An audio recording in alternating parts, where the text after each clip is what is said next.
Hey, sorry about that. I legitimately did the thing for like 5 minutes where you try to work out where your glasses are. Um, yeah, so I'm feeling really clever about myself right now. It's good. Uh, yeah, let's do some housekeeping type admin-y things. I have swapped my webcams. So the one that you're actually watching my face on right now, that guy, used to be the keyboard cam. Keyboard is not working right now. So no need for keyboard cam. We have potential guitar cam at some point, but might not use that today. Anyway, minimalism. Yeah. Minimalism is really fun because it's all crazy like, and you basically use a group of composition techniques that come up in some of the other styles of music, but mostly in minimalism. And this is a big thing in the way we teach music at schools. It takes up so much time, and actually a lot of the techniques we use are really helpful to transfer to other genres of music. So I think it'd be really interesting to just go through all the different composition techniques, and yeah, kind of partly to refresh my memory, because I, as much as I should use them, I don't always get around to it. So this is kind of me trying to do that. And also I'm going to be using Guitar Pro, which is software that I really like using, but again, very seldom break out. So yeah, let's go to the simple Hallian Sonic piano. Boost tines. That's a bit too interesting for our purposes. Arctic piano. You know what? That'll do. As ever, if any of the volumes are weird, you can just let me know and I'll change them. I have the technology. And let me just minimize that and get that out of the way. Minimize. Words are dumb. Okay.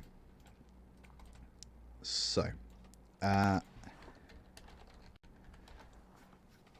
minimalism is called minimalism because the whole idea is that it stems from a single idea, and then you develop that idea in a multitude of ways to get your piece of minimalism music. So that's why it's minimal, because you start with one thing, basically. So let's write a motif or a theme, whatever you want to call it.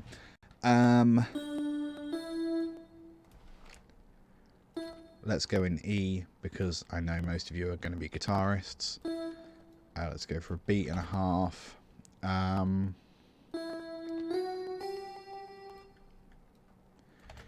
G.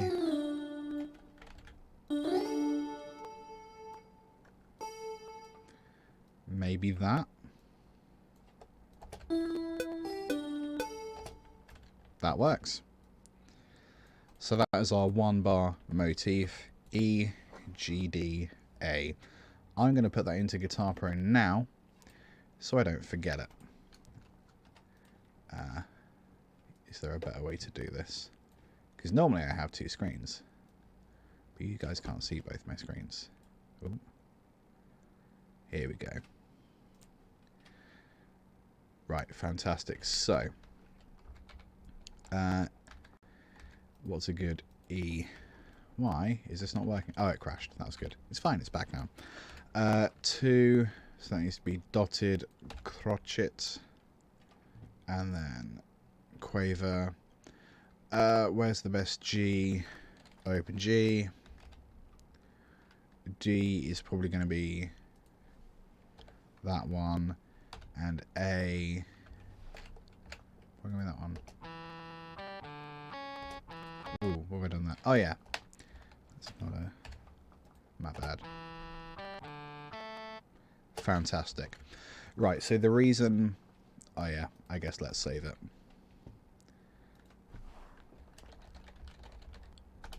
Fantastic. The reason we're using both Guitar Pro and Cubase is because I want to make this applicable to guitar, so people can actually play it, and also some people struggle to read durations and pitch inside of a MIDI editor, which I get, so it's good to refer to both. Save, and get rid of that. So the first technique we're going to look at is called phasing. Phasing, in order to do that, I need to render this in place.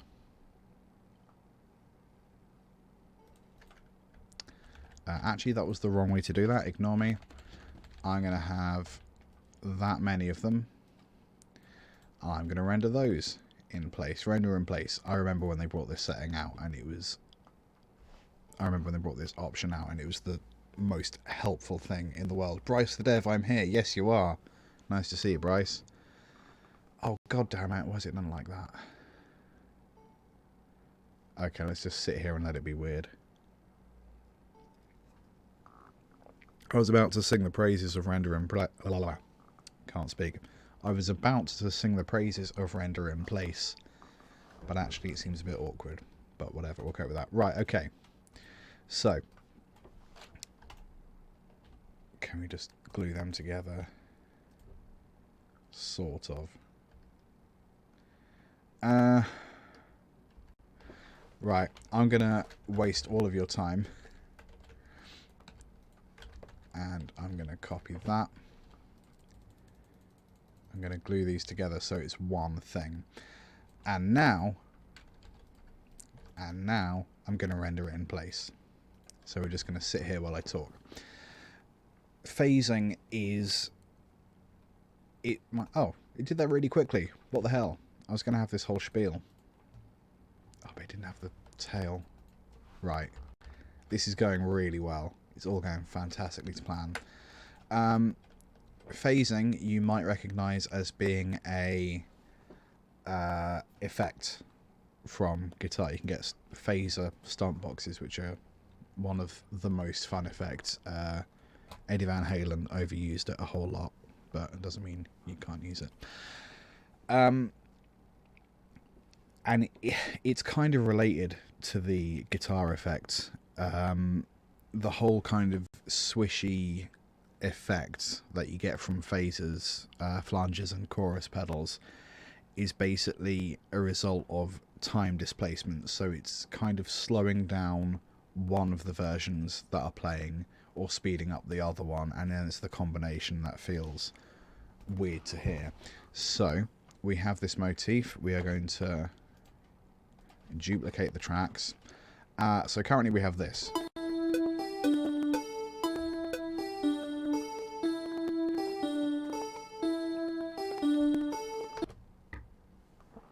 Brilliant. So what we're going to do for this second version is we are going to time stretch it by 101%.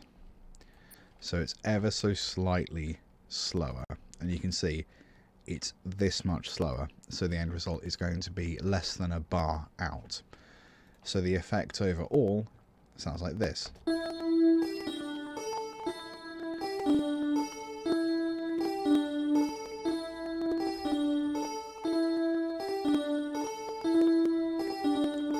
So now it sounds like it's out. Now it sounds like it's properly out.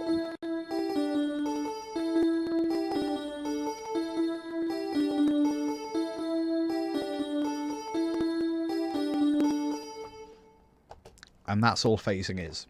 You take two of the same thing or similar things, and then you offset them ever so slightly. I'm going to put them back to be the same speed. You can actually displace them by hand without actually stretching them as well. But I can't remember if it was Steve Reich or Philip Glass. I think it was Steve Reich. He had like a vocal sample that he repeated a whole lot, and then one of them was longer than the other, so it had that same kind of phasey effect. But you can just offset them ever so slightly by hand if you want, so that would sound like this. kind of just sounds like an echo. Let's put that back. Cubase has a function up here where you can just kind of offset the time here, so you can set a delay forward or back.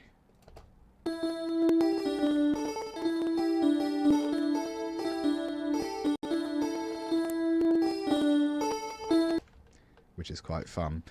In terms of notating, it would be quite hard to do because it basically relies on sample manipulation, does it? And that's not something that's really covered in notation, at least not the way that we do it with Western music. So it's the kind of thing where you'd have to just write by hand. This one is played so it's a second longer than the other stave or whatever. There's really no rules for that, so you can get away with doing whatever you want. So to recap that one, phasing is where two of the same or similar things are repeated, but the timing is off in such a way that either they will be offset or they will gradually become offset. One of the classical composers, I think it was either Bach or Beethoven, again I don't remember, they did something where, I think it was them, they offset two instruments by such an amount that every now and again they would sync up again for like a bar or so. That sounds like more of a Philip Glass thing actually, doesn't it? But phasing, that is that. Let's go back to this guy up here. I probably should have kept all of that, but whatever. So I'm going to open up a page.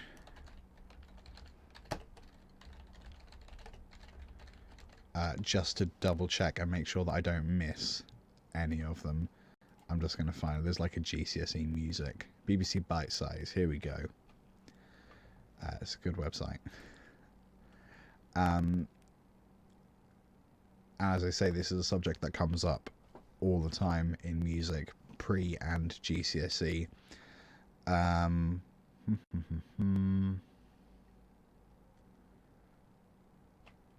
that's good, isn't it? And it was really, working in a school, it was really weird to kind of be in a position where I'm learning new things about music that these kids half my age are starting to know about and I know nothing about, so I had to very quickly get my head around them, which is kind of cool. Right, Philip Glass, that's good. Learn about Philip Glass, he's fun. That's not helpful, and that's not helpful. Right, I'm on my own. That's great. So I called this a motif earlier. You can also call it a ostinato, which just means a pattern, or a cell.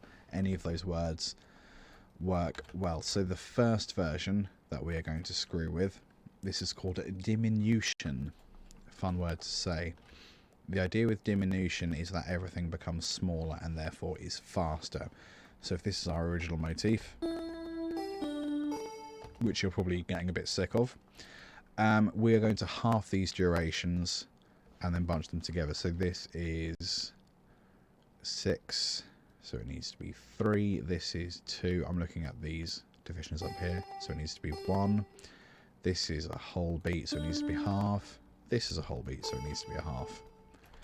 So our motif was this. Now it's this. And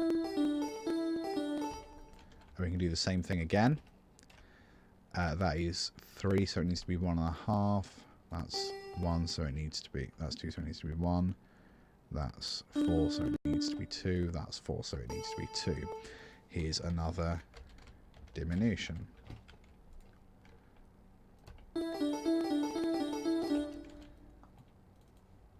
And now it's starting to sound like weird, fun music.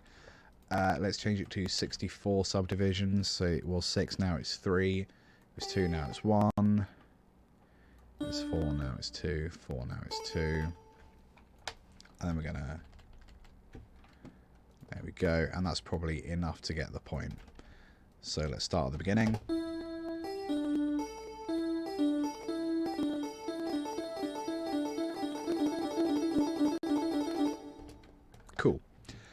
Now let's look at how we would notate that. So that's our original.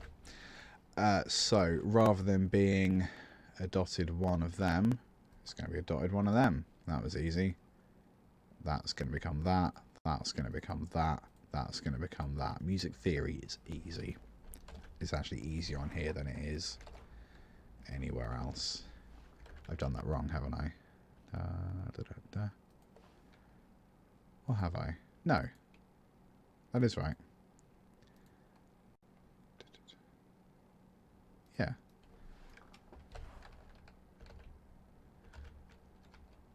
It's not happy though, is it? This is the annoying thing about Guitar Pro. It doesn't actually tell you how much is missing. Right, I was being smug there for a second, wasn't I? Let's try again. Let's just put those in so we...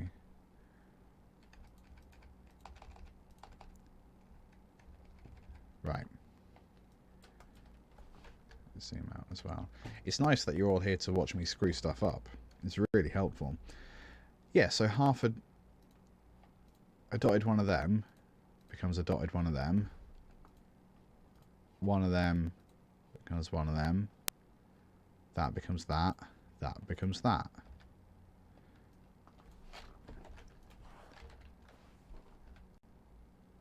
Yeah. So why is that not 2 0 0 2? Yeah.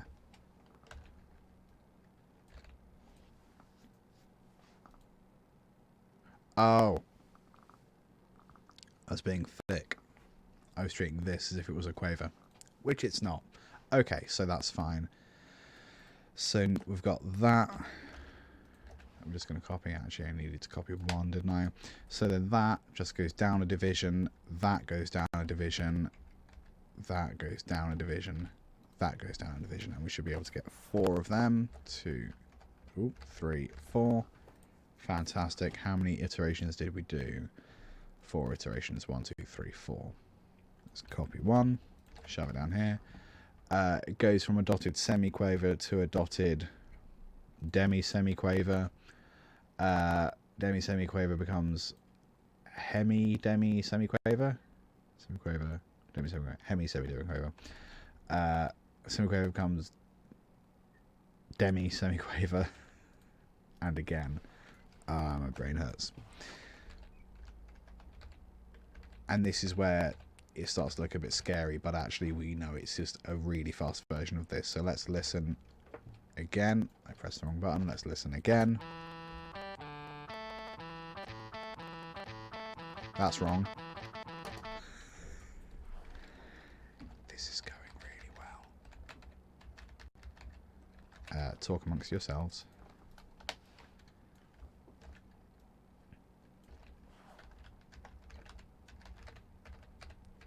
That's an easy mistake to make. At least for me it is. Yeah, let's try again.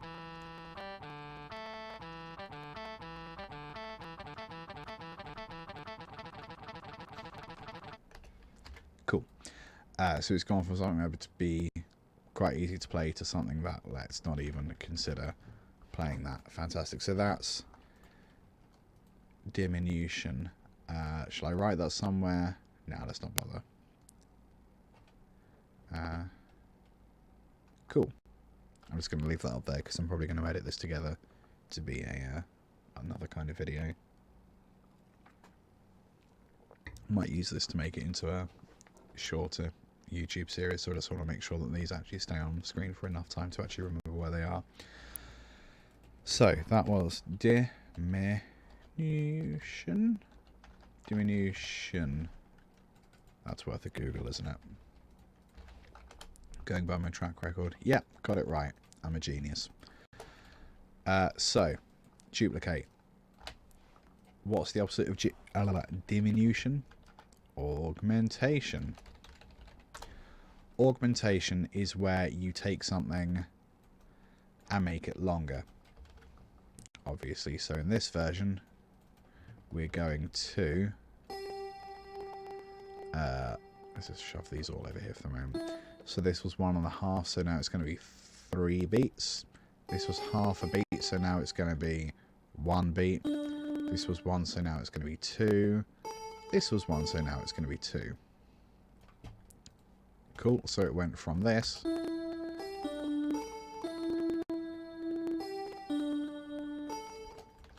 and let's do one more version of that.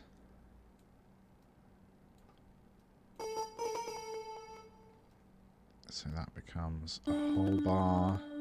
This becomes a whole bar. This becomes half a bar. And this becomes a bar and a half. Get over there. So it's just the opposite of diminution. You're just taking something that was and making it longer. And the easiest way to do that is to double everything.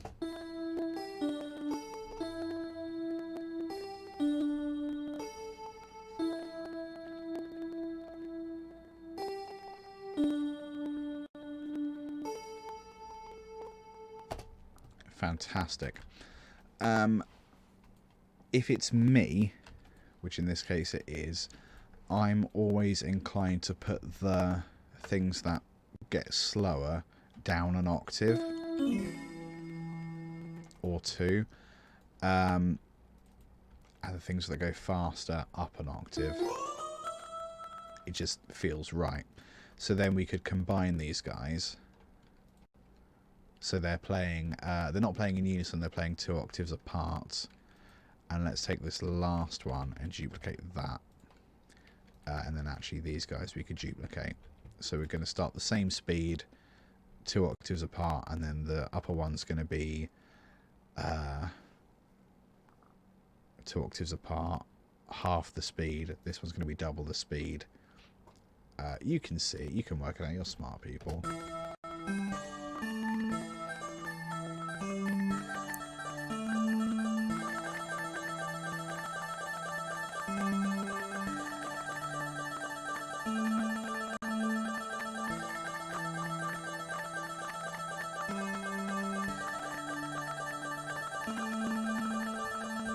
I would actually say that this higher one is harder to keep track of than this one.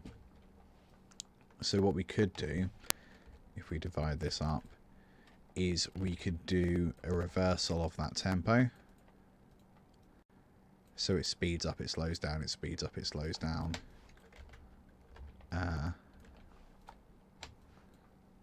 Yeah, like that, for example. That could be quite fun. And this one just stays long, I guess.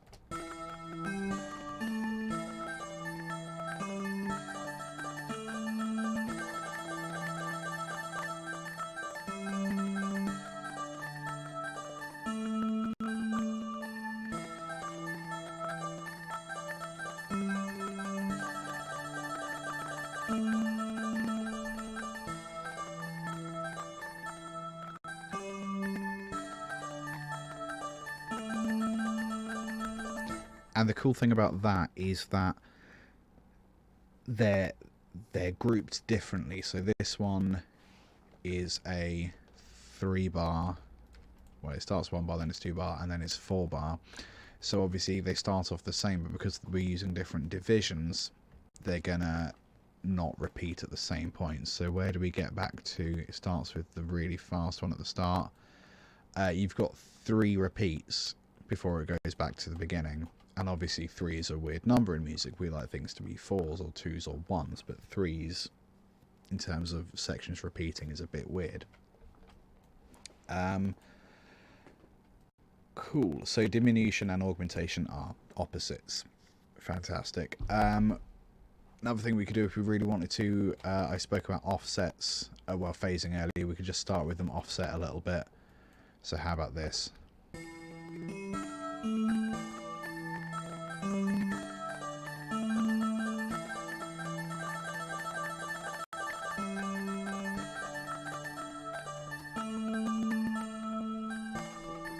So it's even weirder, so they're never going to sync up at any point because they're offset by half a bar each time. That's quite fun. What else have we got? Oh yeah, so Let's duplicate track again. I still haven't reloaded my... oh no, we need to do that in... Oops. Just pressing all the wrong buttons today. I haven't reloaded my shortcuts. That's why it's going a bit wrong. That's the only reason it's going wrong. Nothing to do with my brain. We haven't done the notation for augmentation. So it's a similar deal to previously. So I know that those are going to be over here. So this is going to be, instead of a dotted crotchet, it's going to be a dotted minim. This, rather than being a quaver, it's going to be a crotchet. These guys are both going to be minims. I may as well just, so rather than, it's going to be a bar and a half of second fret. Obviously that's not the way to write that, so we're going to have them cross over. Where is that button?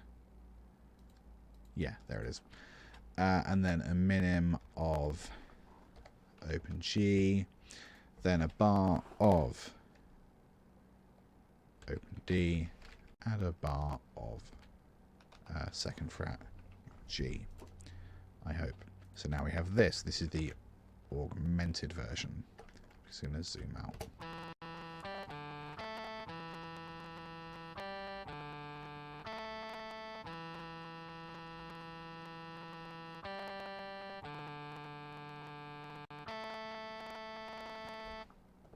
Fantastic. Augmentation. What was I going to do? Nope, can't remember. Retrograde. I'm just going to Google this to make sure it's right. I need to fact check myself every step. Moving backwards. Right, that is what I thought it was. Fantastic. We went up an octave, didn't we? So we don't have one in that octave. Right, retrograde is easy. You take the thing that's at the back and put it at the front. So it's going to go A, D, G, E. So now our pattern is this. Easy, right? Let's shove that in here as well. Let's start that one halfway through, and maybe this one starts here. And we're just going to repeat it for a bit. So that sounds like this altogether. So diminution on top, augmentation in the middle, and retrograde at the bottom.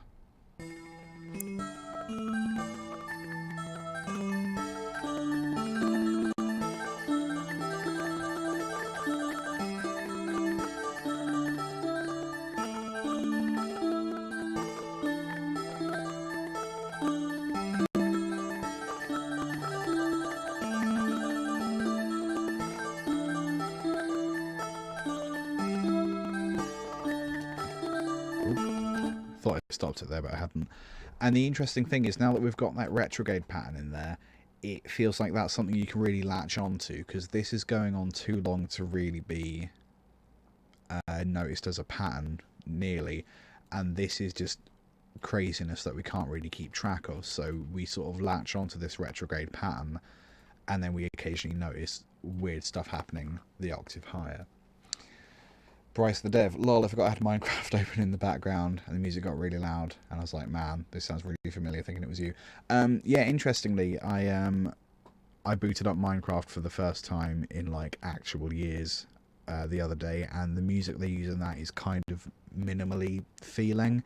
They use minimalist music a lot for especially abstract movies, weird movies, anything kind of ambient feeling will have an element of minimalism to it. These augmented patterns, for example, you could just do iterations of that layer for like minutes or hours or whatever. You can get really ambient with it. So yeah, I wouldn't be surprised if this kind of thing was in Minecraft itself. So in terms of notating the augmentation, it's literally just a case of doing it backwards. So I'm going to copy that. I'm going to copy that. I'm going to copy that. and I'm going to copy that. You could even go back and forwards, so we have it forwards, backwards, forwards, backwards, and that sounds like this.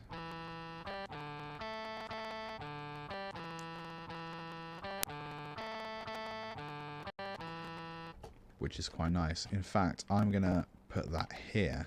I'm going to do that. I'm going to do that exact thing. Oh,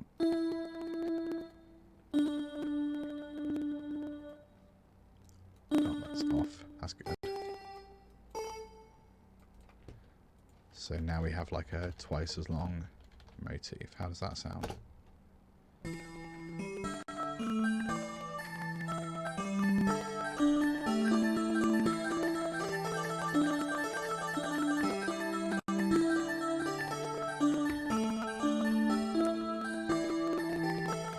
I haven't done that right.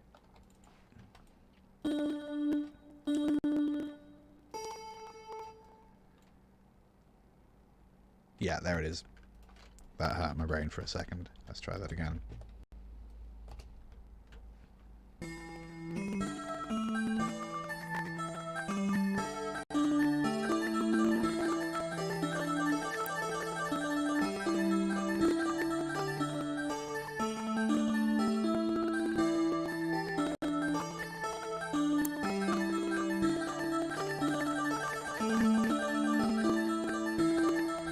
Cool. Let's talk about a couple others. There's another nice pair, addition and subtraction, which are exactly what they sound like. I'm going to use addition for this slow layer, and I'm actually going to get rid of these opening two. I'm just going to keep it that slow. Or am I? Yeah. But what we're going to do... So, well, let's move it over here to begin with. Work on it separately. We are going to copy versions of this, and we're going to gradually introduce notes. So we're just going to start off with, hang on, 4 notes, so I need 4 repeats. Boop. So we're going to start off with just the E, then we're going to have just the E, G, then it's just going to be E, G, D, E, G, D, and then we're going to have the A. And then I'm going to go backwards, so we're going to go addition, subtraction, addition, subtraction. So what do? We lost the A, then we lost the D. No, that's not right. Oh yeah, because it doesn't. There we go. And then we lost the D.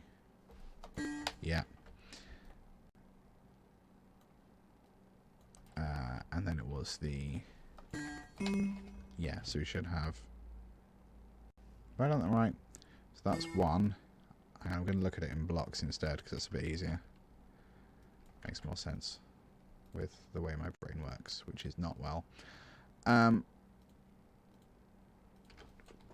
we've got 1 in the middle, 3 either side. Yeah, perfect. That's all I want.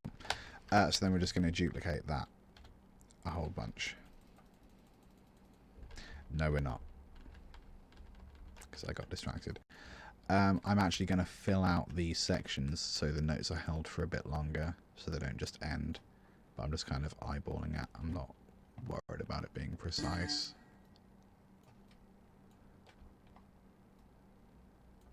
Yeah. Fantastic.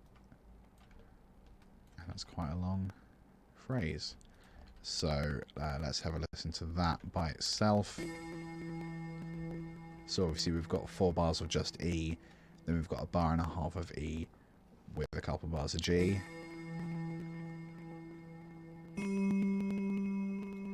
And then 3 notes.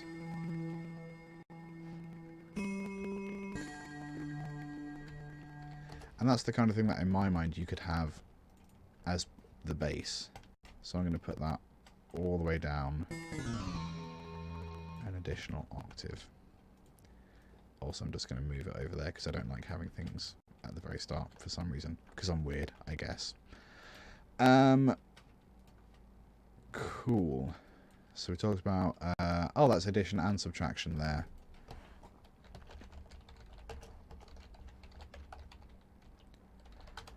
So we can listen to that in the context of the piece. I'm not going to make you listen for that long, don't worry. So we have this. Start it here.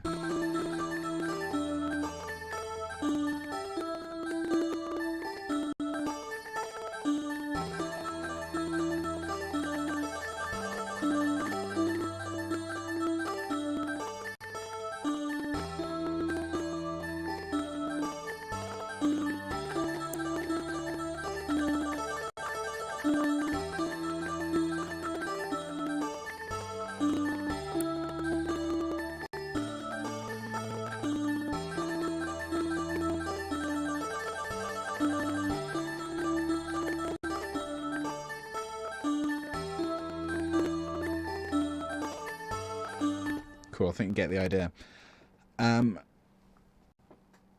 So it's all, minimalism is all about these techniques and these very gradually evolving phrases.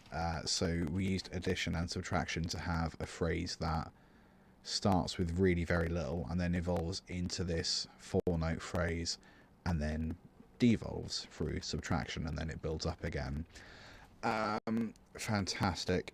And you could do that with all the other ones, so you just gradually introduce some notes rather than others.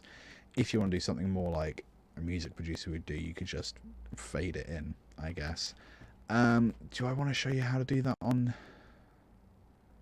I mean, you can work that out really, can't you? It's just only having one note and then not the others, I guess. You have brains. Oh, did I just close it? Bugger.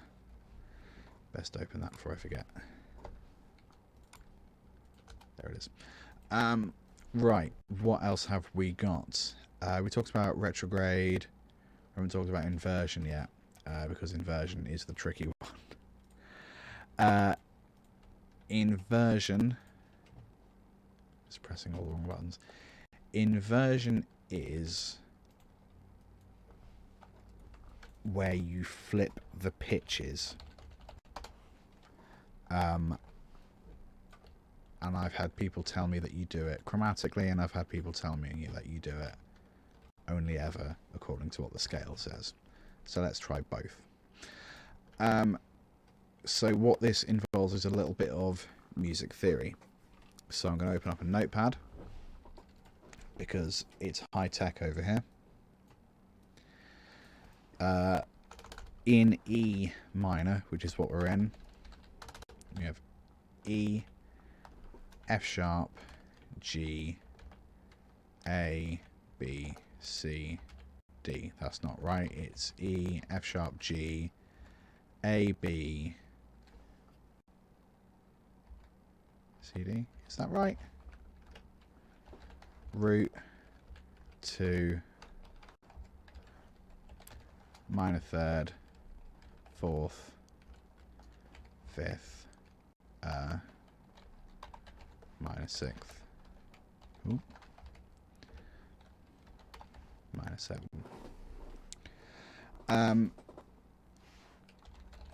So the whole point of it is that you take the position in the scale. Oh, hang on. Yeah, no, it is right. I confused myself. Again, it's really easy, isn't it? You take a note's position in the scale and you put it to the opposite. So let's go E, root again. So G, for example, is the 1, 2, third. So rather than being the third, it needs to be the sixth. So that note, which is the sixth, is C. Yeah? D, which was the 7, needs to be, so the one before the root needs to be the one after the root, so 2, which is F sharp. Yeah? And then A, which is the 4, 1, 2, 3, 4, needs to be 4 behind, so 1, 2, 3, 4. So A becomes B. So now our inverted pattern is this. Ooh, spooky. And repeated sounds like this, which I quite like. So it's inverted around the axis of E, so the root note stays the same and everything else flips around it. Can I get the original motif? So let's do the same chromatically. So that was a diatonic inversion, which I believe is the way to do it, because otherwise it will sound proper crazy. Let's see if a chromatic inversion is any different. So rather than counting the scale, we're just going to count how many notes things are away. So G is 1, 2, 3. So we're going to go 1, 2, 3. So there's 2 pitches in between. Is that right? 1, 2. 1, 2. So it's already going to be different. 1, 2, 1, 2. Sorry, that's 3 pitches lower, not 2. That's 2. And then A is 1, 2, 3, 4, 5. 1, 2, 3, 4, 5. So actually there is a difference, and it's a C sharp rather than a C, so it sounds like this. So it changes from a minor sixth to a major sixth. Now, I like both of those. I think that technically doing it diatonically is correct, but I also quite like this one. So what I'm going to do, 3, 4, is have 4 of each, basically. So it's going to swap. And for theory heads, what that does is it changes it from minor to Dorian, one of my favourite modes. And let's have that 1 octave lower, because the bass is 2 octaves lower, I think. So that could be fun. So let's listen to all of what we have with the minor version.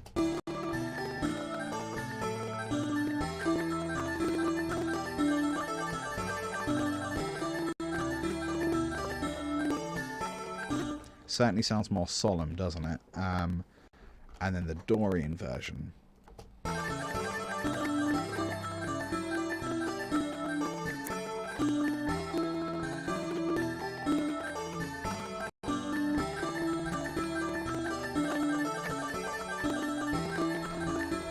It's a bit weirder, but it's not necessarily bad. So the thing with inversion is that you end up using different pitches. So rather than the 4 pitches we started with, we end up with potentially 3 different pitches, which we have in this case. So is it 3 different ones? 2 different ones. 3 different ones, yeah. So then the just putting more notes in there kind of complicates it. So inverting it might be the kind of thing that you do gradually, the same as we did addition and subtraction. So you might gradually invert pitches, for example. So let's try a gradual inversion. So I'm going to take a motif, I'm going to put it over here. I'm going to remember that this first bit is wrong. I'm going to put it down an octave. First bit isn't wrong, first bit was the other thing. So we have 1 repeat, and let's start by inverting the G, which was C. Now we're going to invert the D, which went to F sharp. Now we're going to invert the A, which went to B. And then let's change it to... And I tell you what, let's change that to...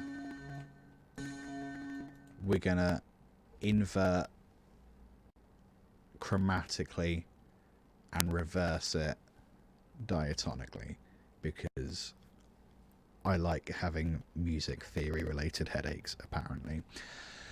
Right, so we've done that inversion. So now we need to replace it gradually. So I started with the G, didn't I? So that C goes back to being a G. Oops. That F sharp goes back to being a D. And that B goes back to being an A. So that's actually where we started. So I can get rid of that one because it's going to repeat there. Let's hear how that sounds. Ooh.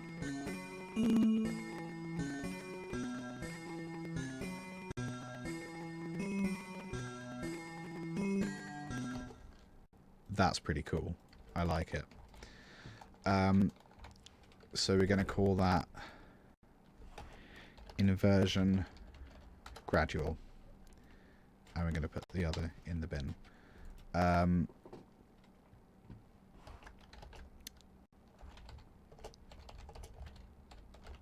Then dia, so chromatic, then diatonic. And we're going to repeat that a whole bunch. So with everything it sounds like this.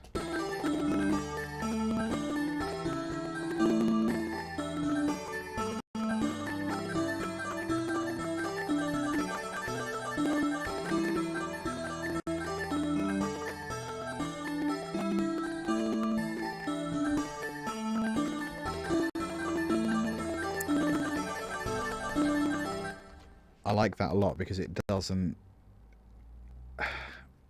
Previously having the C or the C sharp kind of felt like it added just a bit too much darkness or weird Dorian brightness to it. So only having those very quickly passing notes and having it change really kind of keeps you on your toes. And I think there's some interesting chords being voiced there. So let's talk about inversion in Guitar Pro. So actually, in terms of notation, inversion's a lot harder to work out. You've got to actually use your brain rather than the MIDI editor where you can switch things. And this is this goes back to something I end up saying quite a lot, which is that sometimes some piece of software is sometimes pieces of software are really good at individual tasks, but then will let you down in other things.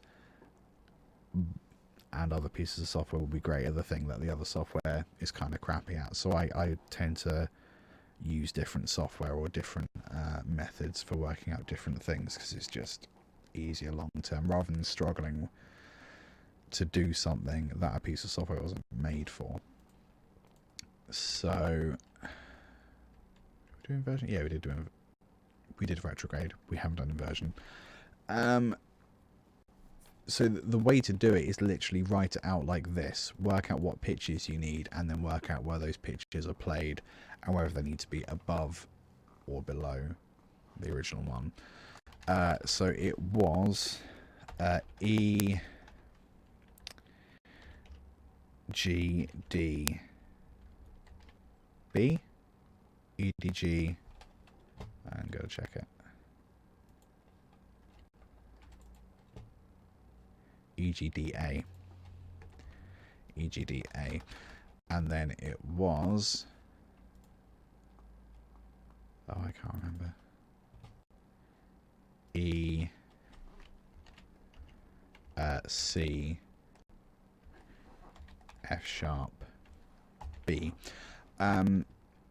So actually, if you are using notation software and trying to work out how to do a inversion, you are better off pen and paper or Microsoft Notepad trying to work out how to do it and then just counting. So if you've got a 3, you go 1, 2, 3, and then you go to your octave and you go 1, 2, 3 minus 6.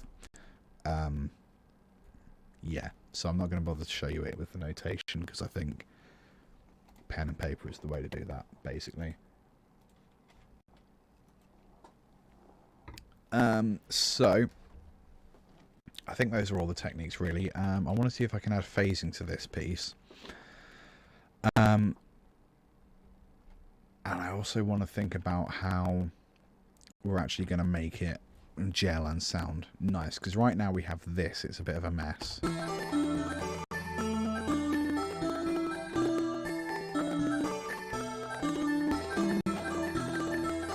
There's just a lot going on, isn't there? So let's talk about changing the instrumentation. We could keep them all exactly the same, but we don't necessarily have to. So let's try and change things a little bit. So let's start at the top. I'm going to keep this keyboard sound. I think for these two, I'm going to keep the same keyboard sound, but I'm going to separate them by panning. So I'm going to have one mostly over there and this one mostly over here. I'm going to come back slightly less because actually it's panned that way anyway. So now we have these two separated left and right. Yes, this is an Adam Neely The Lick shirt because I'm cool, as are you, obviously. Oh, I should have used the lick as the motif. I'm not that cool, apparently. Right. Anyway.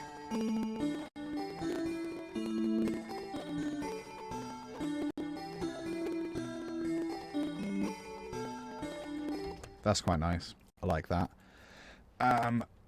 Augmentation. Let's change this to a double bass, perhaps, because it's in that kind of range. I don't care. Just any.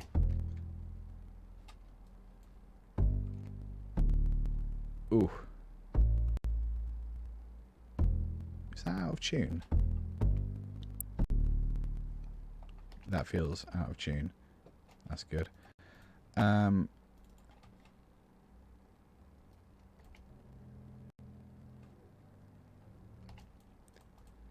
Let's just go any bass.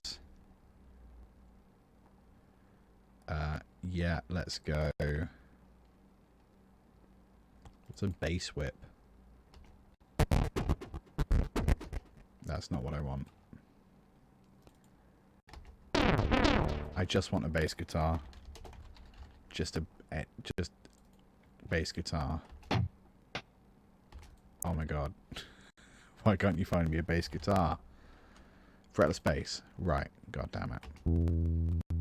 Forced to use Microsoft defaults. Cool. And then something... I mean... Glockenspiel is classic. Classic minimalism. And this instrument's actually panned to the side a bit, so I'm going to make it central.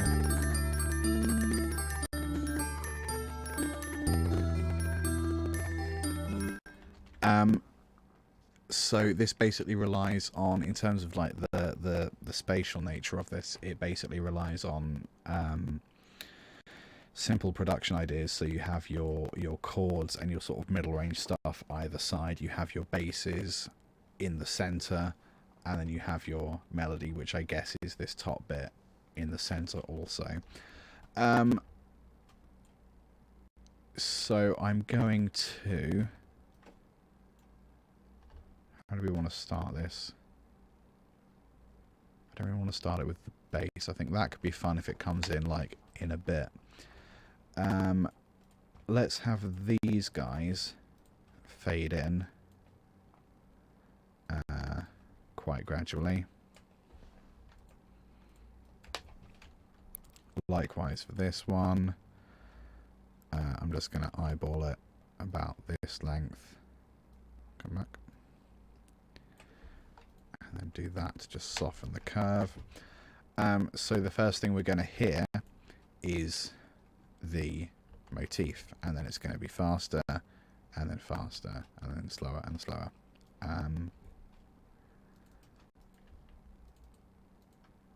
Do I need to change the name of that?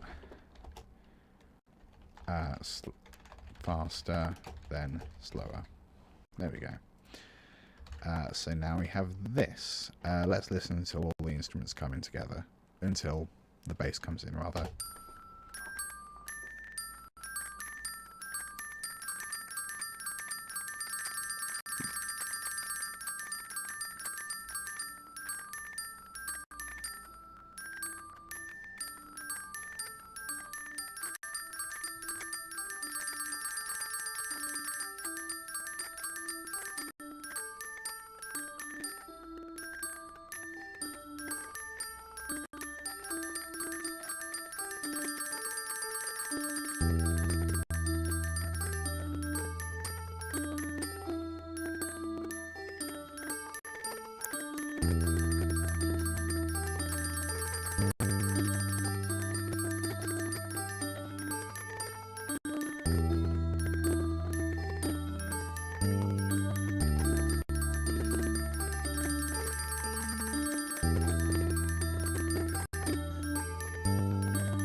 I know I said we'd only listen till the bass comes in, but actually I got distracted by how much I like that.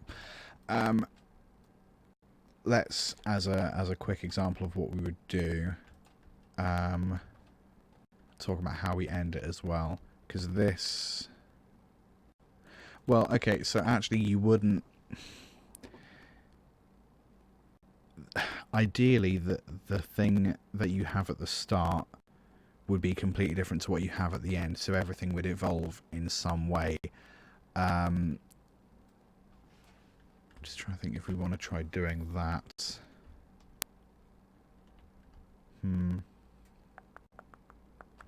So ideally there would be another level of change for each of these things. I'm going to consider doing that because really I wanted to talk about these compositional techniques rather than necessarily write a minimalist composition.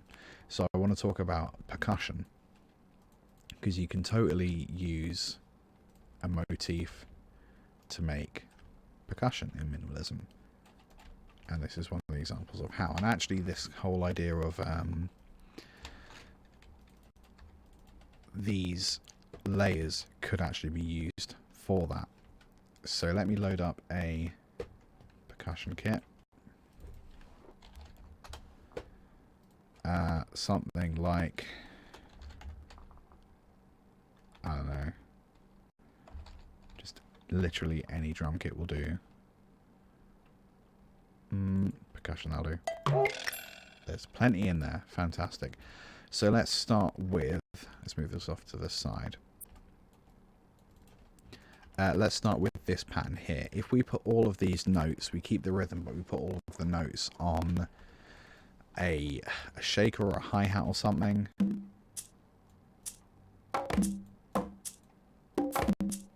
There it is. It's a bit weird. Maybe we'll do the not so fast one, see how that sounds.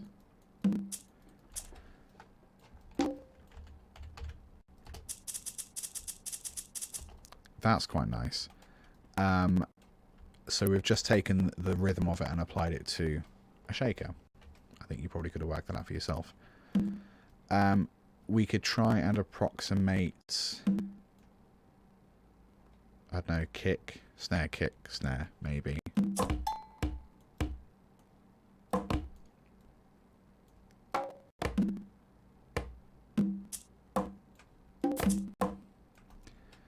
So then if we combine those two,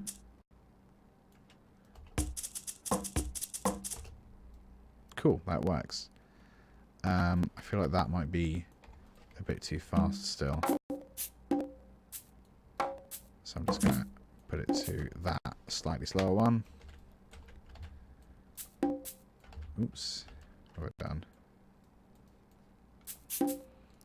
Let's change the velocity a bit just to make them more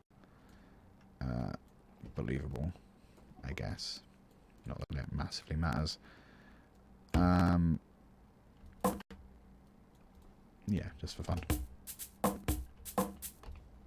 Perfect. So that is a reasonable percussion loop, which we approximated from the phrase that we were using. I don't know where we want to put it. Let's just do a bunch of repeats. And again, we can use addition to gradually introduce things. So let's take 4 repeats and let's scrap those for the first ones. 1, 2, that's not 4 repeats, it's a million repeats, but whatever. And then let's add 1, 2, 3, 4.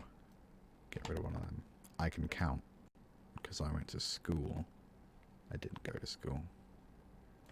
1, 2, 3, 4. Yeah. So we're going to start with the kick, the fake kick, and the kick's going to come in. We're basically just writing electronic music at this point. Oh, I want it to be even more gradual than that. Let's scrap that. Yeah.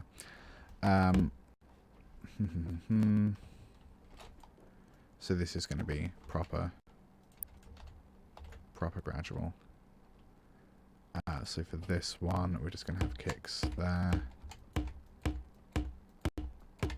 Yeah. Actually, likewise for this one, and this one we're going to get rid of every other one again. So this is kind of like a really extended edition of kick drum build-ups for basic dance music. And let's do addition here as well. Just going to go twice with just that one, and then twice with just those. And then we're going to get rid of that one, get rid of that one. Yeah. And then let's... pressing wrong buttons again. Let's cut all of these up again. 2 bars, 2 bars, 2 bars, 2 bars. I'm just going to go for twice the length of all of these without screwing it up like I did just there. Cool. So that's a long ass intro. So let's hear that build up.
That's really cool. So I'm finding up. The thing that strikes me about it, and I always forget this about minimalism, is that when there's nothing to really hold on to with a piece of music, like it's quite hard to work out what the thing is you're supposed to be listening to. It's definitely one of these two things that on either side, but because they're panned either side, you kind of treat them as just filler. So you think you want to latch onto this guy at the top, but it's so frantic and weird, and it perpetually changes that you can't. So once you kind of accept as a listener that, oh, there's nothing to really latch onto, let's just try and enjoy it for what it is in each passing moment, it becomes oddly relaxing, which is cool. I just want to do something because I'm in the habit of doing it, and therefore I think it's important to repeat. I've started getting rid of unnecessary bass frequencies. I think I need a little bit there. And it's just a pattern that I need to stay in as a music maker. So I'm going to do it here as well. So I'm just looking at the spectrograph. So you can see where the deepest pitch is here. Actually, the deepest one is that one. So that's there. That is the deepest information we actually need. Anything lower than that, we do not need. So I'm just going to And every instrument to a degree will have, especially acoustic instruments, will have some degree of excess bass information, and that means that when you have a bunch of instruments playing together, you're going to gradually accrue so much bass crap you don't need.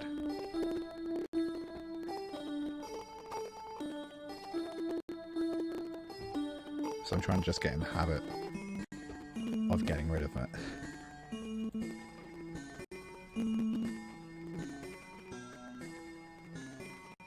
So not entirely for these, but mostly. And the percussion as well. Maybe just a little bit.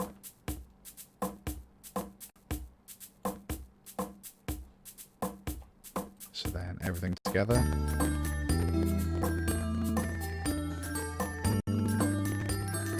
Yeah, it just feels a bit... I don't know if that's going to come through on the stream audio, but it just feels a little bit less crowded. With what I'm hearing here. How are we doing for time? Wow, hour 15. Probably 10 minutes of that was the loading screen where I forgot where I put my glasses.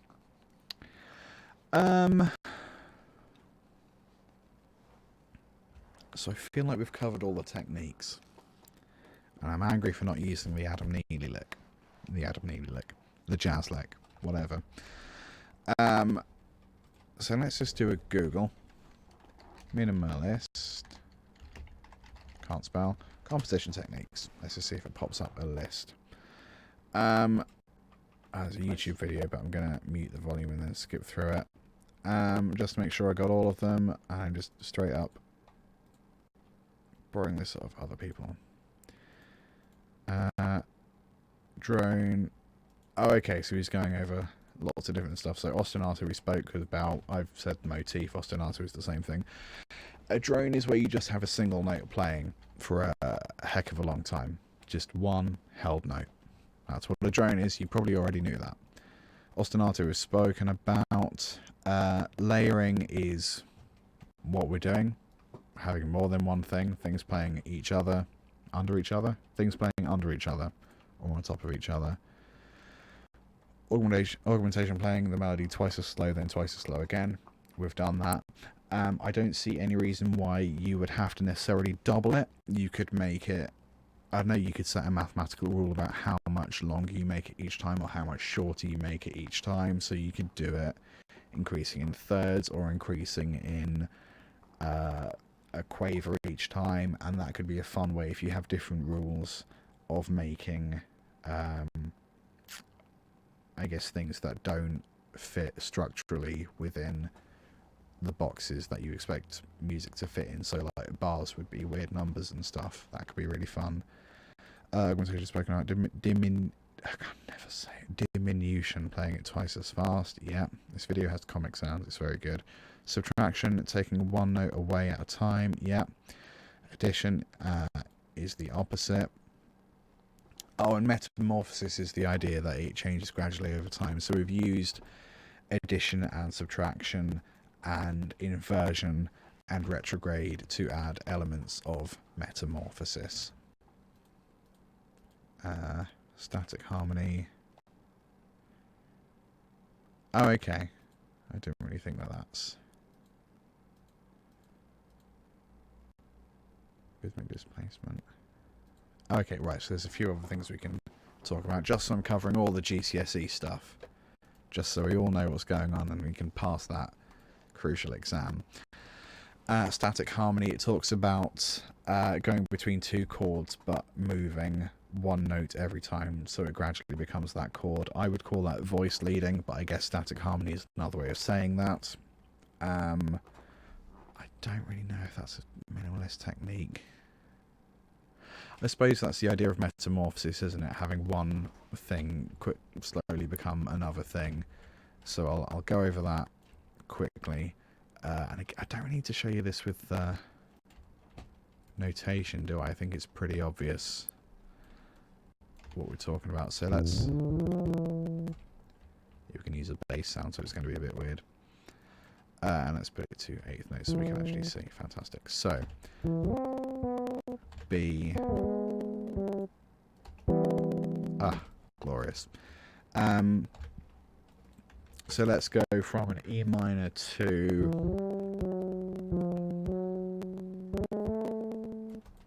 A minor. So we start here and we want to get here. How are we going to do that? Let's gradually change these notes to become those notes. So the first thing we could do is we could put this E to become a higher E.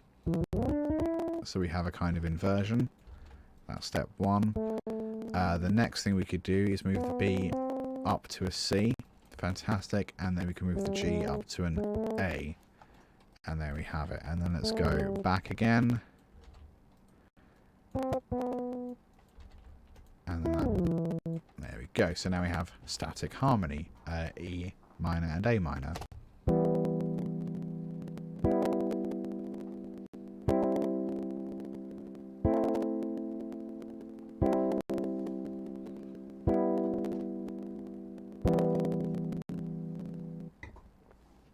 Cool. I'm not going to bother incorporating that in here, but I do like it. Again, I would call that voice leading, but whatever. Phasing. We have spoken about how to do, what do you call it? Sampled phasing. You could, for example, if this was the motif,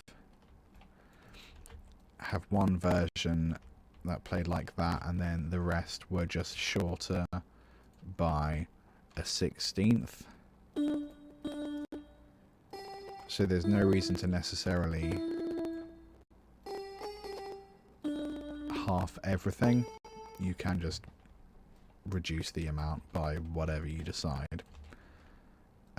Reduce the length by whatever you decide. So now we have two things playing the same thing, but this two things playing the same thing. I'm really good at words today. Two instruments playing the same thing in left and right ears, but one is playing it slightly faster, so it gets 4 repeats while the other one gets 3 repeats. So that sounds like this.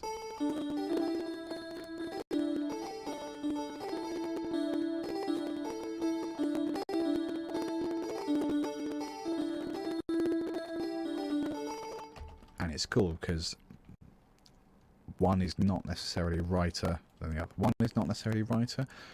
There isn't necessarily a right and wrong answer. They both just sound kind of cool. What does this video say? Rhythmic displacement. So that just basically means you put accents on different notes. So that might be something to do. That could be fun with the percussion loop, for example. So let's say we start with a heavily, let's say the shaker. We're going to start with a heavily accented 1 beat, and the next repeat is going to be a heavily accented 2 beats, and the next repeat is going to be the 3rd one, and then it's going to be the last one. And then let's do a copy of that. So this now sounds like this. It's just a different emphasis.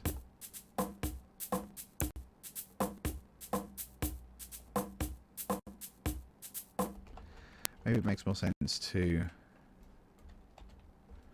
did it wrong. Rather than doing repeats, I prefer to fold and unfold. I just think that has a more fun result.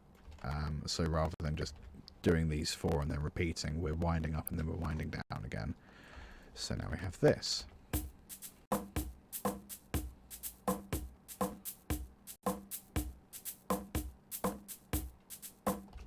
Cool. And I think it's a bit more subtle, but I quite like it. So let's see if we can even make that out in the whole big mess that we have here.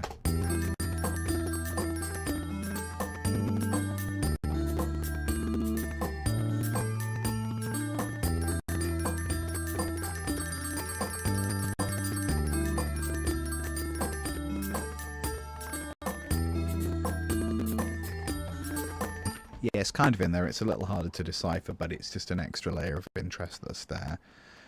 Quaker Westy, hi, fellow... It's a good start, isn't it? Hi, fellow Cubase user. I nailed it that time. Yeah, hi, how's it going? I'm using a slightly older version of Cubase. 8? It's 9 now, isn't it? I think I got 8 the week before they changed it to 8.5. And then I just haven't upgraded out of anger, basically. Yeah, I like Cubase. I also use a bit of Pro Tools and a bit of Ableton for work, but I like Cubase. Oh yeah, we can talk about accents in Guitar Pro. That might make sense. Let's do 3, 4. So to notate accents, where's it gone? It's over here somewhere. Accented note, heavily accented note, and staccato. So you just literally pick a note and you would choose a heavy accent, and it looks like that. It's a V. So then the second one would be that guy. Third one would be that guy. Fourth one would be that guy. So that would sound like this.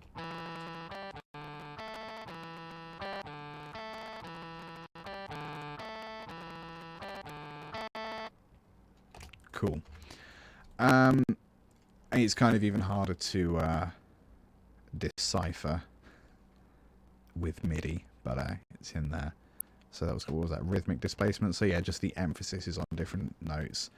You could make that even more obvious by adding staccato. Or you could have some fun by having... Well, let's do this one first. This one sounds like this.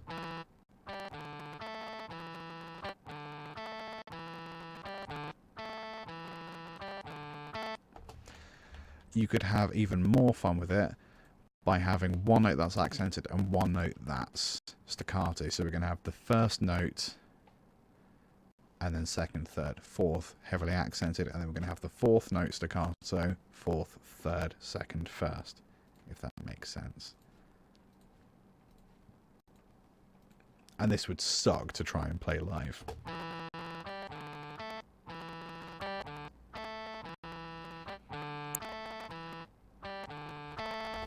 Quite like it. Who do you work for? I work for a school, so I work in music education, and which is why we're doing GCSE music stuff, basically. Audio's a bit choppy. Yeah, Twitch hasn't worked out how to do audio that good, or at least not with my particular internet service provider. I guess I should blame them rather than Twitch, but whatever. Yeah, I've kind of reduced the video quality to allow the audio to come through, but the audio, for some reason, in Streamlabs still gets left behind. Sorry about that. But I'm going to archive all of this on YouTube, and actually, for some reason, the archives that get transferred over are pretty high quality compared to what actually gets streamed. I would have assumed the thing that gets streamed is the thing that gets archived, but apparently not. So I'll leave a link to my YouTube. Actually, hang on. There is already a link to my YouTube if you scroll down. How great is that? So if you want to see this high resolution audio, if you want to hear this high resolution audio, that's the thing to do. I feel like that's nearly everything I wanted to cover. If anyone has any questions about minimalism, any of the techniques I've used, any of the production techniques I've used, anything about GCSE music, I guess, anything at all, yeah, hit me up now. I'm gonna I think there's only like a minute delay or something at the moment, which isn't too bad, so if you want to actually ask stuff, please do. The only thing that occurs to me to change is, the thing I want to do is find a way to have this metamorphosis idea, so at the end it is different to what it was initially. So I'm wondering if this, for example, well,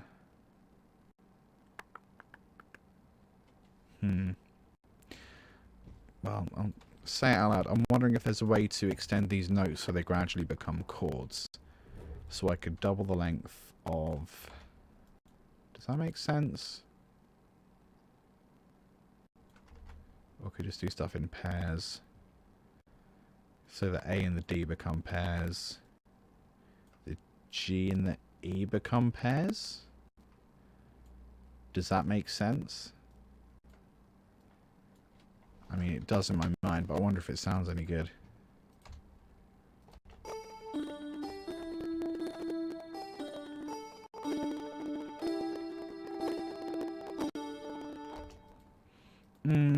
It's not very gradual, but I do quite like it. What if we changed it so it's that?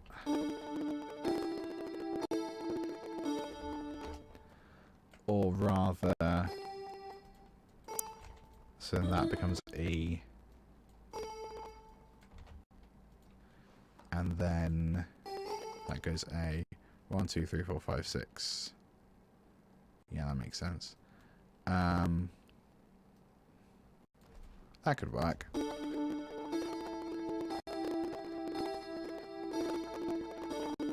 it would make more sense to get rid of that. 2, 3, 4. Oh no, hang on. Oh yeah, no, that would work. But let's go the other way for the reversal. Yeah, so 4. I quite like that. The only problem I have with that is compared to what was there before, it's not especially gradual. So what I'm going to do is have them crossfade. Yeah.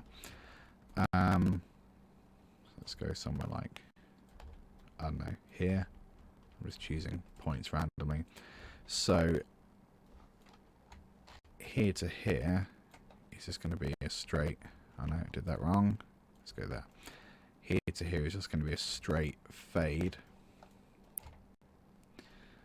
And then as it gone there, from here, it's going to be another fade. So these two, so that's more gradual. And again, there isn't really a way to, I mean, you could notate that as, yeah, fade out, fade in. I guess it makes more sense looking at it the way we're doing it right now, but whatever.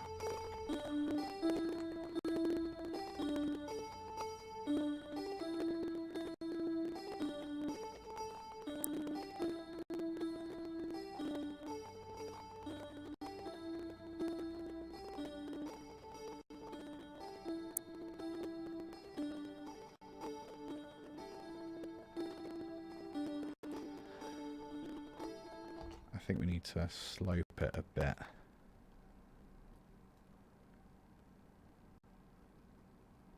Because I feel like it gets too quiet. That's a bit better. What about in the context of everything else that's going on? We need to copy that. Oh, we don't need to copy them. Copy them. Copy them. Let's hear that crossover.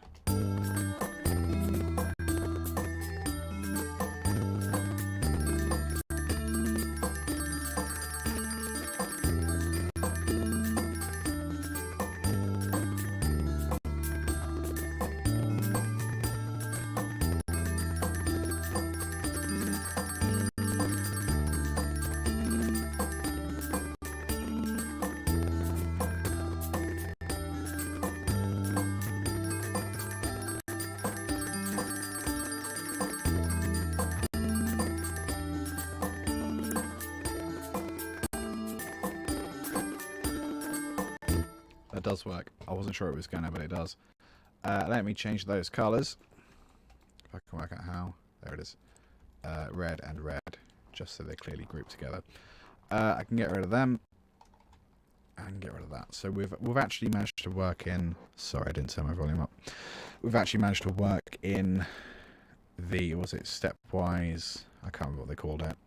I call it leading tones. So the chords, well, they're double stops rather than chords, but it's nice to have them in there in a way, and that happens so gradually you can't really tell, which is nice. Let's, how are these grouped? So what I want to try now, is gradually removing pitches, but we're going to do it subtly. So we're going to remove, we're not going to remove them, we're going to fade out individual notes one at a time, and the way we're going to achieve that is by selecting a note and then selecting the velocity shift downwards. So we're going to start with the root note actually, because I feel like we use a lot of E, so we can stand to lose a few. So we're going to fade out E, and it's going to, sort of arbitrarily choosing, it's going to go down there. So we're using velocity to fade it out. The next one, let's say A, and then we'll go D, and that one last, just to give it some variety. Oh, let's do it, oopsie, let's do it a bit after that. Oops, I genuinely thought there was a phone going off for a second. And then that one, and then that one should go, I guess, after A, so like there, yeah. Cool, so they're not, I mean, they're kind of evenly spaced, it doesn't really matter. So that at the top sounds like, let's listen to it by itself. It might take a little bit, but minimalism, it's gradual, it's what you're here for, I assume.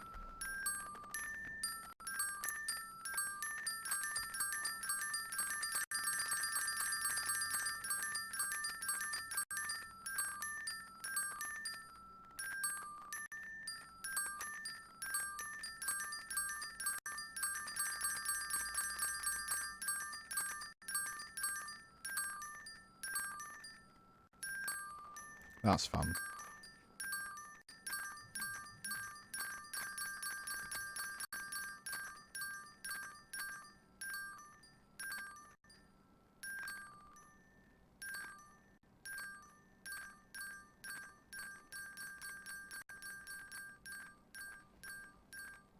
Yeah, that's really nice. I like that.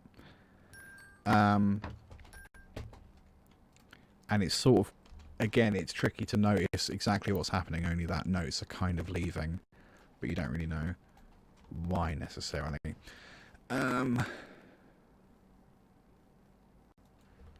So I guess the rest of it is just kind of a case of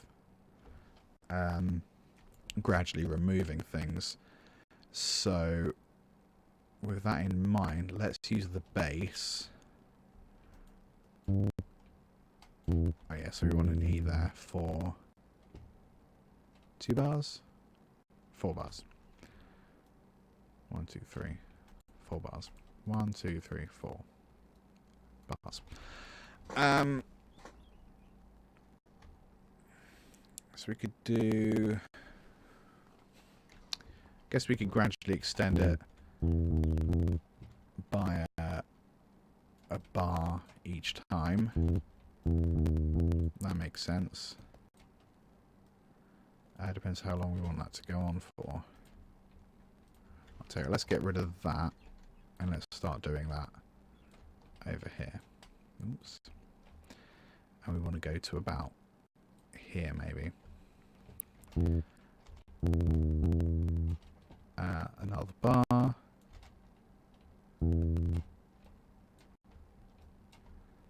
Another bar. And this is kind of a really cheap, boring way of doing it. Let's go one more, screw it. A really cheap, boring way of doing augmentation, but nah, it's enough. And let's fade that out as well. Fantastic. So that's gone on a bit longer. So maybe we move this over and do it 1 or 2 later. 1, 2. Bring it over. Yeah, that syncs up quite nicely. Cool. So those are going to gradually reduce. I guess you could have something different happening there. Inversion gradual. I guess again you would just remove notes, so I'm not going to bother showing you deleting notes for everything because I think you know what that sounds like. But let's cheat for the moment. We'll just do a fade out of this stuff. Yeah, because you all know what gradually removing notes sounds like by this point. I'm not gonna make you sit through it. Not that you have the freedom to leave anyway. I mean, nothing.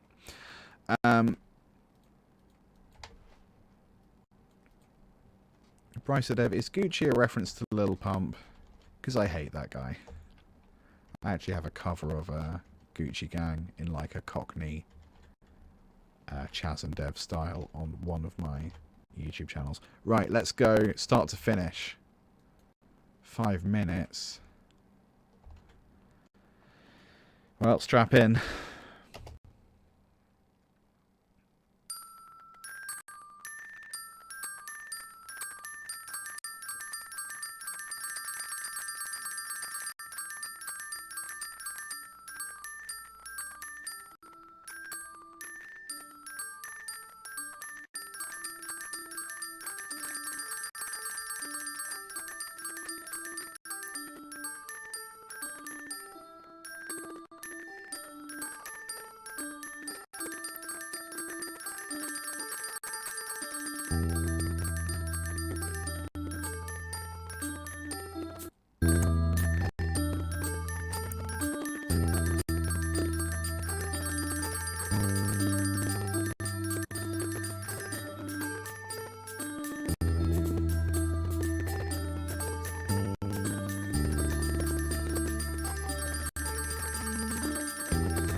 forgot to set a fade, so I'm going to do it manually, and no one will notice. Masterpiece. Oops, bit of an oversight. Let's deal with that. So I guess there, yeah, and then soften that. Fantastic. So that was minimalism. It talked about the many techniques you can use. Talked about how you can use them in combinations to create metamorphosis, which is what minimalism is all about, starting with one thing and ending with something completely different. Only thing I didn't really get to include was phasing, but meh. I think there's, because everything's kind of offset, I think there's plenty of stuff that's basically phasing in there anyway.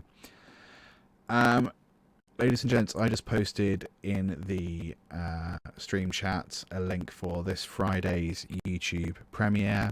It is, well, the premiere is out now, so if you want to look at the thumbnail and the title and the description and talk about the content of the video, it's basically about,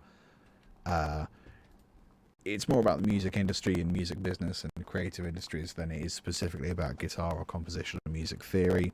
And especially it's about the idea that no one knows what they're doing and everyone's just trying their best. I just kind of gave away the ending to the video there, didn't I? But I think you should go and hit the remind me button. Anyway, set reminder. There it is. Yeah, cheers for hanging out. Thanks for commenting. Thanks for asking questions and interacting. That's always lovely, and Twitch loves it when I do that. In fact, I love it when I do that as well. It's fun. Normal stream time is Mondays evening, depending on my workload. If you find me on Twitter, at LT Guitarist, all one word, you can tell it's me because it's clearly me. I will usually tweet out just before I go live, with more advanced warnings when I can give them. It is a bit hit and miss, so sorry if you're not able to catch them regularly, but we'll see what we can do. That same YouTube channel I linked to is where the archive of this is going, so if you want to hear it with better audio, like I would, I suggest you go and give us a... I can't speak. I suggest you go and give us a subscribe. I always sound really condescending when I actually enunciate. Oh well. Thanks for hanging out, guys. This was fun. Quake OSD, cheers. Cheers to you, man. Thanks for coming around. And I will see you guys Friday for this video premiere, and then the following Monday for another one of these. Toodaloo. Cheers.